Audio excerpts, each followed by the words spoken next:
Hello everyone, मेरे channel में आप सबका स्वागत है। मेरा नाम है मृणालिनी। चलिए देखते हैं इस रीडिंग के माध्यम से यूनिवर्स से आपको क्या मैसेज मिल रहा है। जैसे मैं हमेशा बोलती हूँ, ये जनरल रीडिंग है, तो आपको जितना रेजोनेट करता है उतना ही लीजिए। रीडिंग का जो पार्ट आपको रेजोनेट नहीं करता है उसे जाने दीजिए, हो सकता है वो किसी और के लिए हो।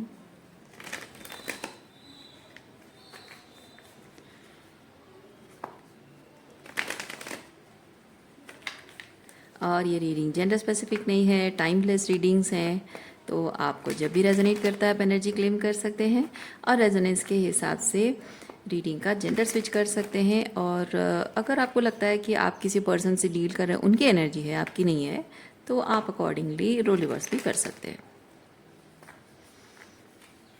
कभी कभी मैसेज आपके लिए होता है और कभी कभी आपके जिन भी पर्सन से डील कर रहे हो या कर रहे थे उनकी एनर्जी हो सकती है, और उसमें भी आपके लिए कहीं ना कहीं मैसेज छुपा होता है, कुछ क्लैरिटी, कुछ इन्फॉर्मेशन, कुछ गाइडेंस। सो जैसे आपको रेजोनेट करता है वैसा लीजिए।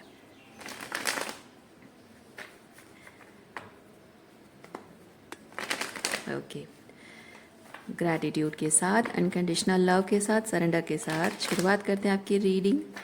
देखते हैं आपके लिए क्या मैसेज है।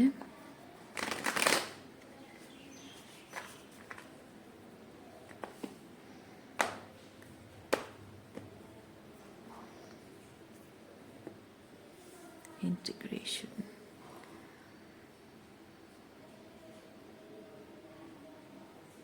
गुस्सा ठंडा होना, माफ़ करना या फिर माफ़ी मांगना, कहीं ना कहीं रिकनसाइल करने की एनर्जी को बता रहा है ये।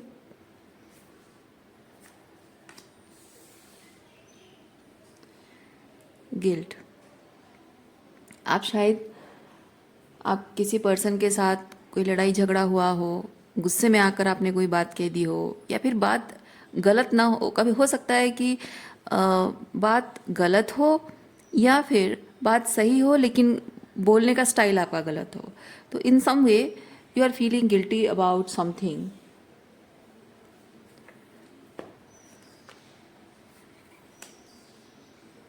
और ये जो गिल्ट है, ऐसा नहीं कि आप मन में छुपा कर बैठे हुए हो, आप माफ़ी मांग चुके हो बहुत बार, क्योंकि माफ़ी मांग मांग कर आप थक चुके हो। लेकिन सामने वाले की तरफ से शायद आपको साइलेंट ट्रीटमेंट मिल रहा है, इग्नोर कर रहा है वो आपको, किसी तरह की कोई क्लैरिटी नहीं दे रहा है कि हाँ चलो ठीक है, या फिर मुझसे भी गलती हो गई, अकेली तुम्हारी गलती नहीं है, उस तरह का कुछ नहीं है। और ये कार्ड मुझे ये भी बता रहा है कि गलती, क्यों, जाहिर सी बात है, गलती किसी एक की नहीं होती है, दो लोगों की होती है। कहीं ना कहीं किसी की गलती छोटी, किसी की गलती बड़ी होती है। कुछ लोग अपनी गलती मानते हैं, कुछ लोग नहीं मानते। तो मैं यहाँ पे वो चीज़ भी देख रही हूँ कि आपने अपनी गलती पर काम किया है, उनकी भी कुछ गलतियाँ हैं, और आप पूरा टाइम माफ़ी मांग रहे हो, अपनी गलती सुधार रहे हो, अपने आप को बेहतर इंसान बना रहे हो। लेकिन ये इंसान गलतियों पे गलती करता जा रहा है, लेकिन किसी भी गलती को मानने को राज़ी नहीं है, उस बारे में वो बात भी नहीं करना चाहता है। बल्कि मैं ये चीज़ फील कर रही हूँ, आपका ये जो पर्सन है ना, इसको ये चीज़ समझ में आ रहा है कि आप जब गलतियाँ करते हो तो अपनी गलती मान लेते हो, तो वो गलतियों पे गलती करते जाता है ये सोच के कि किसी भी तरह से आपको अगर हर बात पे गिल्टी फील कराया जाए तो आप अपने गिल्ट को लेकर उसी में उलझते जाओगे, उलझे रहोगे, और उसकी गलतियों के बारे में आप सोचोगे नहीं, बात भी नहीं करोगे। और कंसिस्टेंटली क्या होता है, मतलब हर बार जब आप अपनी गलती के लिए माफ़ी मांगते हो तो एक पैटर्न बन जाता है। सामने वाले को ये दिखने लगता है कि आप, सामने वाले को ये लगने लगता है एक्चुअली कि आप वीकर साइड में हो। तो आपको डराया जा सकता है, आपको धमकाया जा सकता है, आपको मैनिपुलेट किया जा सकता है, आपको गिल्ट ट्रिप किया जा सकता है। और इस व्यक्ति का मानना ऐसा है कि अपनी गलती मानना इंसान की कमज़ोरी होती है। चाहे हम गलती करें या ना करें, कभी भी किसी बात के लिए सॉरी नहीं बोलना चाहिए, माफ़ी नहीं मांगनी चाहिए। माफ़ी मांगना कमज़ोरी है, इस इंसान को ऐसा लगता है। और इसलिए जब आप माफ़ी मांगते हो, आप रिलेशनशिप खराब ना हो इसलिए माफ़ी मांगते हो, अपनी गलती सुधार लेते हो, लेकिन इसको लगता है कि आप एक कमज़ोर इंसान हैं, इसीलिए वो आपके द सो कॉल्ड कमज़ोरी का गलत फ़ायदा उठाता है। हालांकि कमज़ोरी है नहीं, पर ये ऐसा मानता है।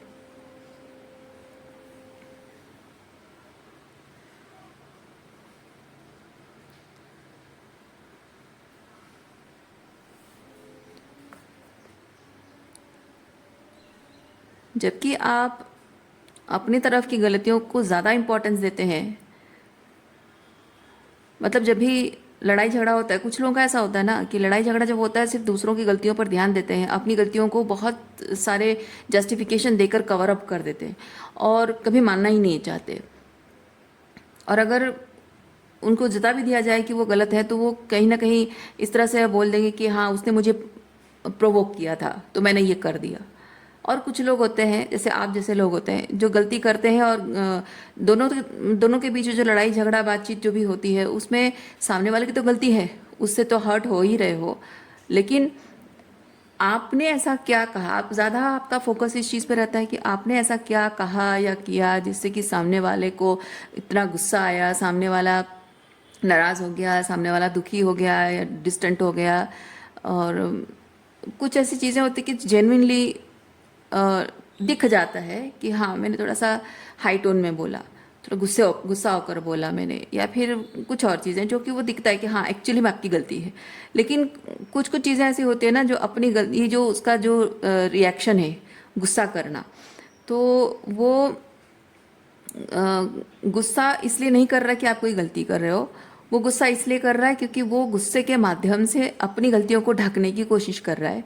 और आपने जो भी क्योंकि देखिए आपको एक इंसान थप्पड़ मारेगा, एक अजनबी इंसान आपको थप्पड़ मारेगा तो आप उसको रिएक्ट करोगे, है ना? ऐसा तो नहीं है कि हाँ थप्पड़ मार दिया और आप ऐसे नॉन चैलेंट होके बस चलते बनोगे, नहीं, आप उसको रिएक्ट करोगे। अब वो इंसान आपको ये चीज़ कहे कि आपने रिएक्ट किया, इस तरह से बिहेव किया, देखिए आप कितने बदतमीज इंसान हो, यानी कि पूरी जो कहानी है उसमें वो पेज वो जो पोर्शन है जिसमें उसने शुरुआत की उसको वो कट कर देगा, है ना? और कहानी वहीं से दिखाएगा जहाँ आपने रिएक्ट किया। ये पर्सन एग्जैक्टली वैसे ही करता है।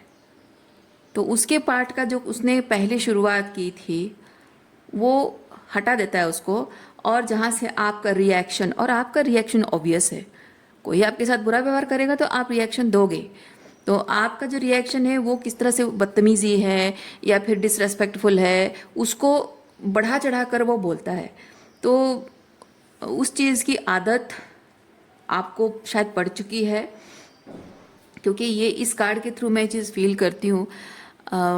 आपको शायद बचपन से ऐसी आदत है कि जब भी आपके और किसी के बीच कोई कॉन्फ्लिक्ट होता है तो आप हमेशा अपनी तरफ की बातों को ज़्यादा सोचते हो, ज़्यादा एनालाइज करते हो, ज़्यादा ओवर थिंक करते हो हर चीज़ को कि मैंने कहाँ किसी को हर्ट किया, किस तरह से मैंने हर्ट किया। वो शायद बचपन से आपको ऐसे, आपके पेरेंट्स भी शायद ऐसे होंगे जिन्होंने जो गलती करते होंगे, गलत बिहेवियर करते होंगे और उसे जस्टिफाई करने की कोशिश करते होंगे कि हाँ हम पेरेंट्स हैं तो हम कुछ भी कर सकते हैं, या फिर आपके बड़े भाई बहन हैं तो बड़े होने के नाते हम कुछ भी कर सकते हैं, इस तरह से जस्टिफाई किया होगा और उसकी आदत है आपको।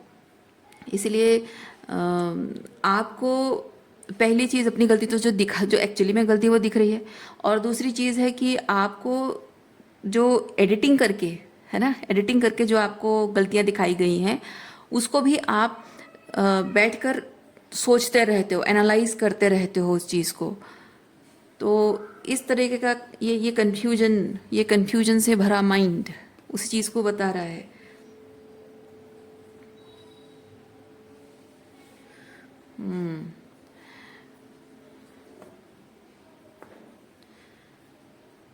और जैसे आपको पहले से आदत है, जो मैंने कहा कि जैसे मान लीजिए आपके अगर पेरेंट्स हुए हों, आपके एल्डर सिबलिंग्स हों, जो उन्होंने आपके साथ किया है, ये पर्सन एग्जैक्टली वैसे चीज़ करता है कि सामने वाला अगर थोड़ा भी कन्फ्यूजन में है या उतना चीज़ों के जो चीज़ों को उस एंगल पे नहीं देख सकता है, मैनिपुलेशन को नहीं समझ पाता है, मतलब वो इतना भोला भाला सीधा साधा इंसान है कि मैनिपुलेशन नहीं समझ पाता, माइंड गेम को नहीं समझ पाता है, तो वैसे लोगों को ना ये इंसान उस तरह से कंट्रोल करता है, अपनी गलतियों को छुपा के उनको, उनके पार्ट की गलती को ज़्यादा हाईलाइट कर देता है।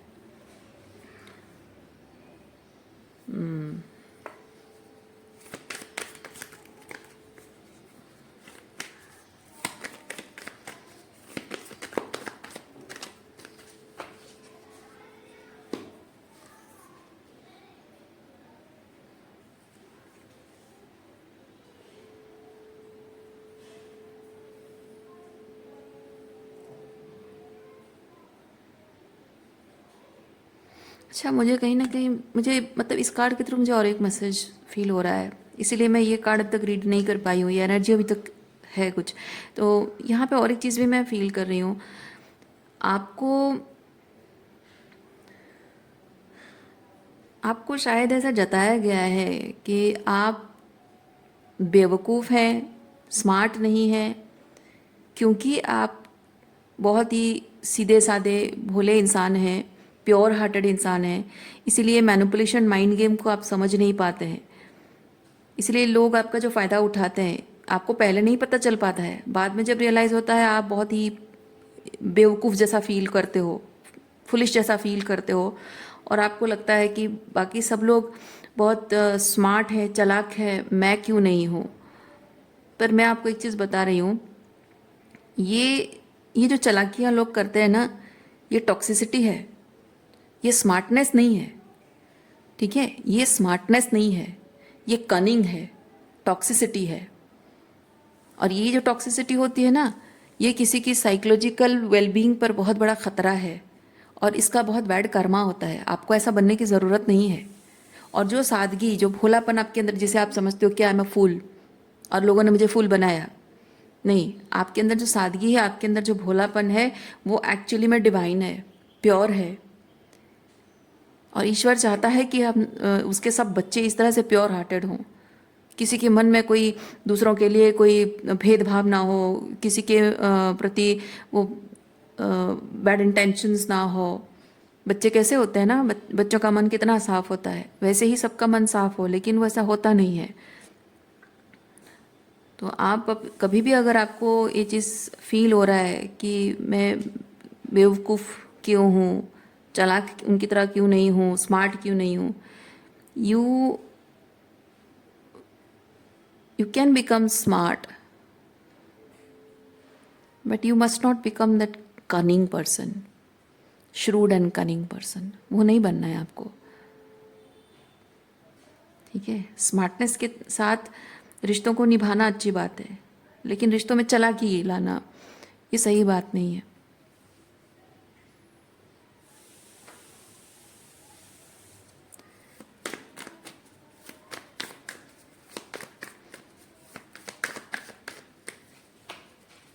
अच्छा, यहाँ पे कुछ और कार्ड्स मैंने निकाले थे।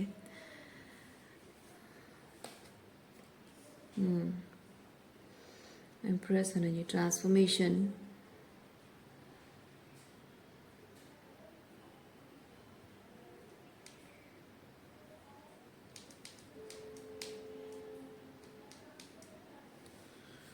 देखिए यहाँ पे जो लोगों के साथ उठना बैठना आपका है,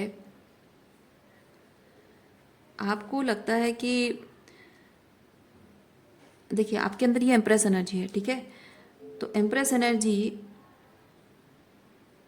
अंदर अंदर बहुत ट्रांसफॉर्मेटिव है, और लोगों के लिए भी बहुत सारे हीलिंग, बहुत ही ट्रांसफॉर्मेटिव फीलिंग के साथ आता है। मतलब मैं कहना ये चाह रही हूँ कि जब आपके जीवन में कुछ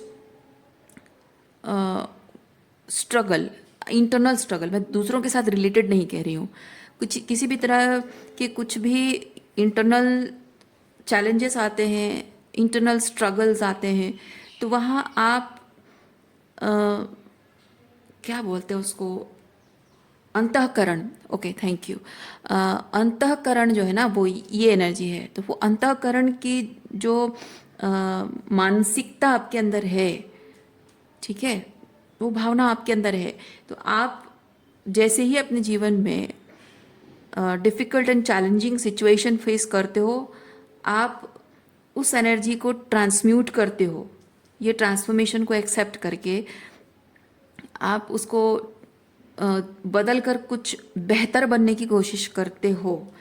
और जब लोगों से आप मिलते हो, बात करते हो, तो लोगों के जीवन में जो भी दुख और तकलीफ चल रही होती है, प्रॉब्लम चल रही होती है, जब लोग आपके साथ वो चीज़ शेयर करते हैं तो आप उनको कुछ ऐसी बातें बोल देते हो या कुछ ऐसा बिहेव करते हो, प्यार जताना, कुछ भी कुछ ऐसा बोल देते हो जिससे कि उनका वो दर्द जो है यूं छूमंतर हो जाता है।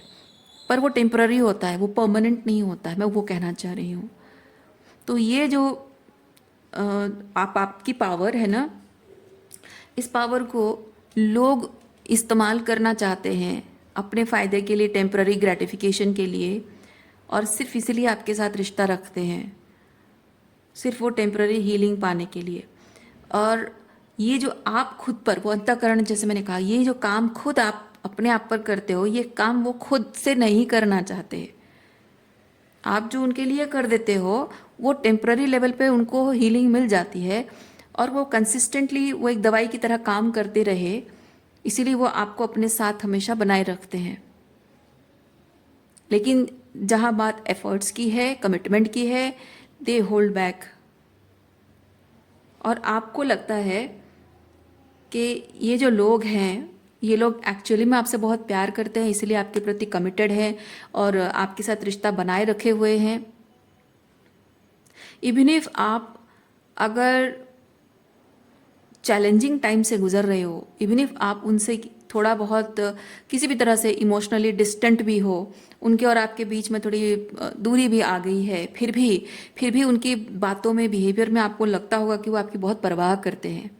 वो परवाह आपकी नहीं है, वो परवाह इस बात की है कि ये चीज़ जो उनको मिलता है आपसे, जो हीलिंग मिलती है आपसे, वो अभी भी मिलने के चांसेस है या नहीं, वो जानने के लिए आपको प्यार और परवाह दिखाते हैं, पर आपके लिए वो है नहीं। क्योंकि आज जो दुख और तकलीफ से आप गुजर रहे हो, जो ट्रॉमा को आप अपने आप अकेले बैठ बैठ के हील कर रहे हो, ये ट्रॉमा उन्हीं का दिया हुआ है। उन्हीं की वजह से आप इस ऐसी स्थिति में हो कि ये आपको अकेले बैठ के हीलिंग करनी पड़ रही है।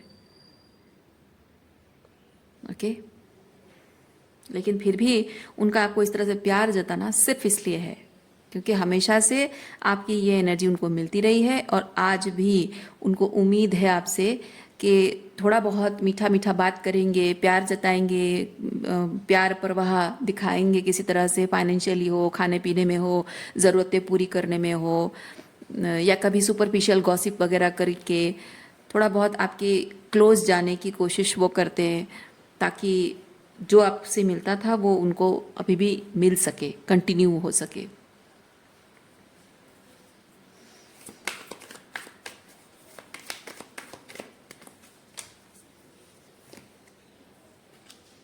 देखिए, डेविल कार्ड है।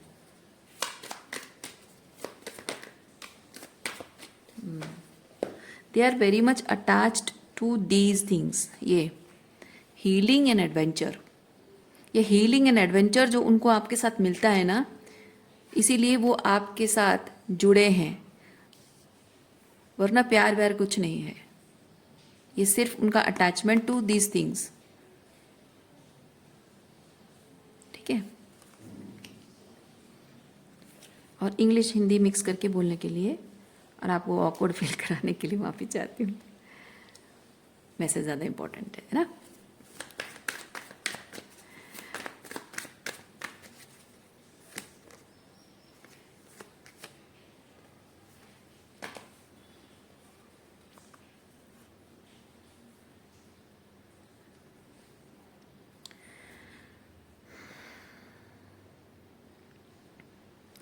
किसी को ये जो कर रहे हैं ये लोग, इनको ये चीज़, मतलब आप शायद देख पा रहे हो, आप शायद समझ पा रहे हो, देख पा रहे हो, लेकिन इनको ये सब चीज़ें जताने की, बताने की ज़रूरत नहीं है। ठीक है।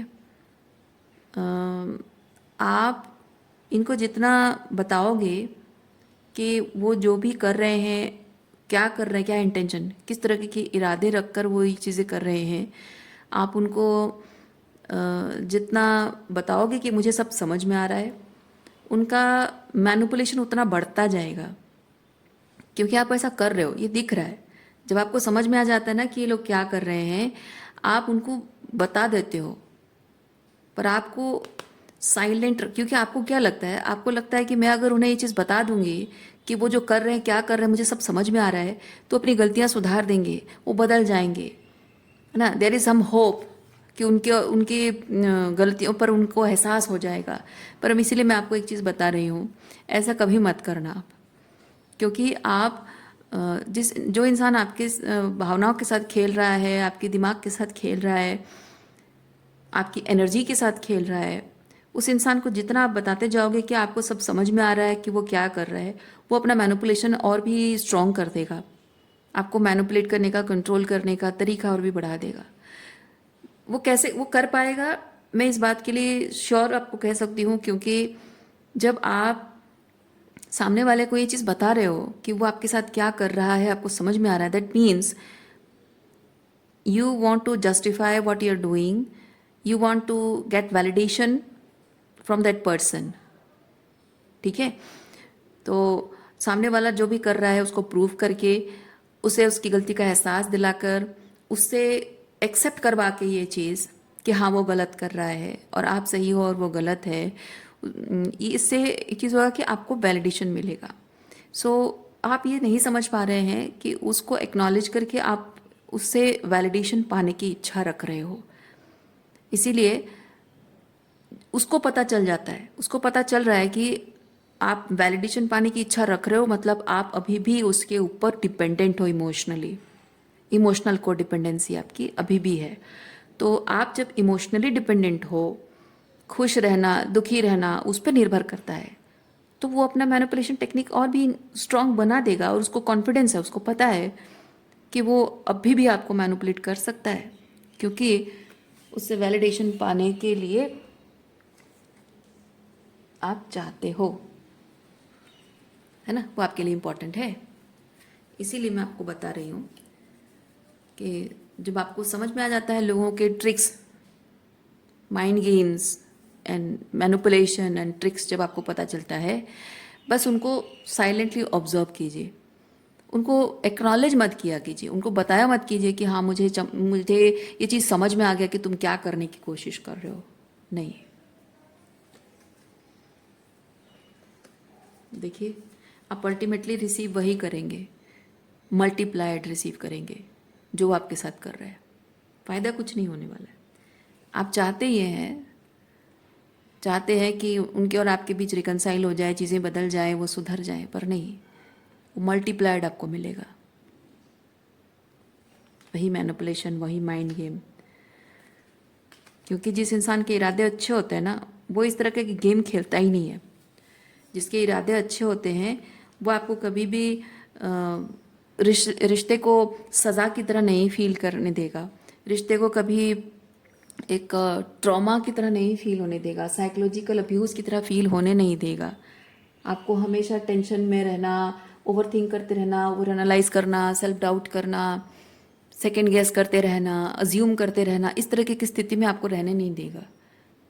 आपका रिश्ता है या नहीं है, अगर है तो उसका नाम क्या है, ये इस तरह की हर चीज़ को सोचते रहने के लिए वो आपको ऐसी स्थिति में नहीं डालेगा।